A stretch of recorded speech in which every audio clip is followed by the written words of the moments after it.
আসসালামু আলাইকুম রহমতুল্লাহি ওয়া বারাকাতুহু।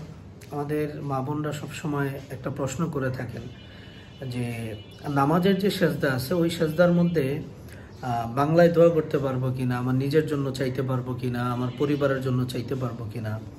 এক্ষেত্রে উত্তর হচ্ছে, আপনার ফরজ নামাজ হোক, সুন্নতে মুআক্কাদা হোক, নফল হোক, তাহাজ্জুদ হোক, ইশরাক হোক, চাশত হোক, আওয়াবিন হোক, যত ধরনের নামাজ আছে, নামাজের সেজদাগুলোর মধ্যে আপনি সুবহান রব্বিয়াল আলার পাশাপাশি কোরআন হাদিসে বর্ণিত যে মাসনুন দোয়াগুলো আছে সেগুলো পড়তে পারবেন।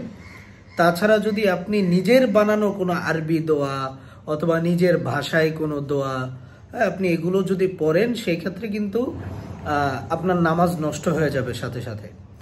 তো এখন কথা হইল, তাহলে আমরা সেজদায় গিয়ে দোয়া করব কিভাবে? সেটা হচ্ছে, দেখেন, আমরা দুই হাত তুলে ঠিক যেমন দোয়া করি, ঠিক ওই রকম আমরা ওই যে সেজদা তো শুকর বা এমনিতে আমরা ডিরেক্ট সেজদায় চলে যাব। সেজদায় গিয়ে এরপরে আমরা আল্লাহর কাছে আমাদের যত চাওয়া পাওয়া আছে নিজের ভাষায় আমরা চাইতে পারবো।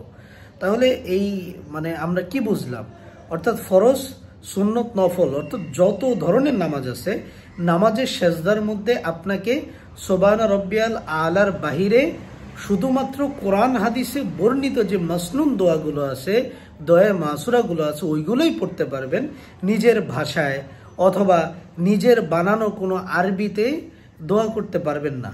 হ্যাঁ, কিন্তু আপনি এমনিতে ধরেন যে আপনি ডাইরেক্ট সেজদায় চলে গেলেন, সেজদায় গিয়ে তখন কিন্তু আপনি আপনার ইচ্ছা মতো বাংলায়, ইংরেজিতে, যেইভাবে ইচ্ছা ওইভাবে আপনি দোয়া করতে পারবেন। আশা করি ব্যাপারটা সবার কাছে আয়নার মতো পরিষ্কার হয়ে গেছে ইনশাআল্লাহ। এরপরেও যদি আপনাদের কোনো প্রশ্ন থাকে ইনশাআল্লাহ জানাবেন। আসসালামু আলাইকুম রহমতুল্লাহ।